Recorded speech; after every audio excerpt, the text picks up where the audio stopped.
और ये कलियुग की शुरुआत का समय है। कलियुग का शुरुआत कब हुआ?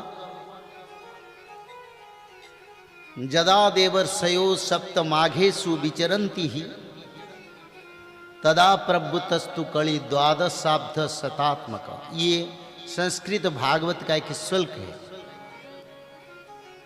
जदा देवर्षयो सप्त माघेषु विचरन्ति ही, जिस समय सप्तऋषि मघा नक्षत्र पर विचरण कर रहे थे और उसी समय भगवान कृष्ण के देहांत हुआ। और भगवान कृष्ण के देहांत होते होते कलियुग को द्वादशाब्द शतात्मक 1200 साल कलियुग को भोग हो गया। फिर परीक्षित राजा को भगवान कृष्ण के देहांत के बाद राजा परीक्षित को अभिमन्यु पुत्र को राजा बना दिया। युधिष्ठिर ने उनको राज्याभिषेक करके स्वर्गारोहण के लिए चल गए, क्योंकि भगवान कृष्ण जब धरती छोड़ दिए तो पांचों पांडव भी धरती छोड़ दिए। इतना प्यार था, इतना भक्ति था प्रभु के प्रति। तो भगवान कृष्ण के साथ साथ वो भी स्वर्गारोहण कर लिए। और जब परीक्षित राजा शासनाध्यक्ष हुए, उससे कलियुग की प्रभाव बढ़ गया।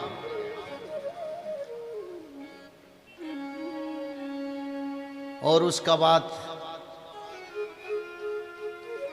समीक मुनि की शाप में राजा परीक्षित का देहांत हो गया।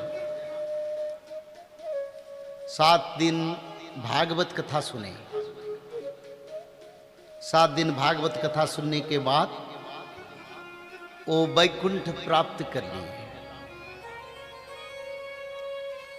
आरभ्यो भवतो जन्म जावत नंदाभिषेचनम एतत् वर्ष सहस्रांशु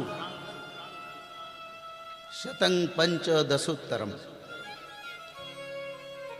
यानी नंद वंश के शासन समय तक कलियुग को 1115 साल भोग हो गया। ये 1200 साल और 1115 साल, कुल मिला के 2315 साल कलियुग को भोग हो गया। और नंद वंश का शासन समय से शासन अंत समय तक 100 साल नंद वंश का शासन कलियुग में हुआ। 24 से 15 साल कलियुग को उसी समय तक भोग हो गया था।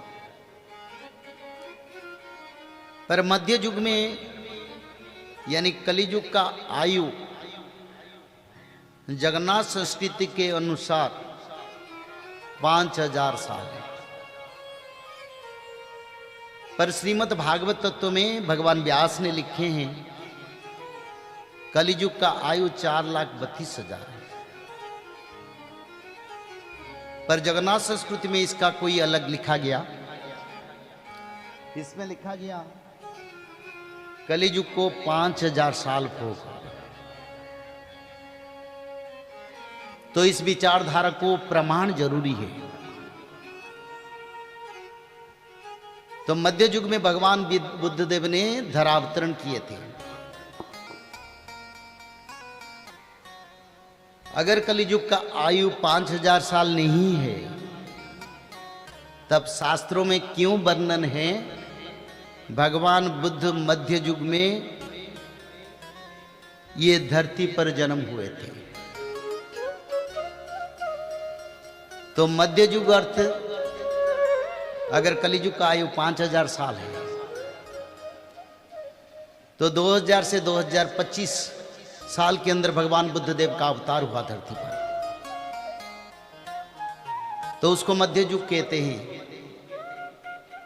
ये शास्त्रों का प्रमाण के साथ जगन्नाथ संस्कृति का जो विचारधारा वो पूरा संपूर्ण मिलता है। और दूसरा बात, श्री भागवत महात्म्य अगर हम पढ़ेंगे उसमें हम यही दिखते हैं। जब भगवान कृष्ण का देहांत और परीक्षित राजा देहांत के बाद भगवान महाविष्णु यानी भगवान कृष्ण वैकुंठ जा चल गए और एक दिन नारद महामुनि को बुलाया और बोले, मैंने धरती छोड़ने के बाद अब धरती में पाप बढ़ रहा है और सनातन धर्म का विघटन हो रहा है। नारद, तुम जाके धरती का धर्म का स्थिति का अनुध्यान करो, नहीं तो धरती माता नहीं रहेगी।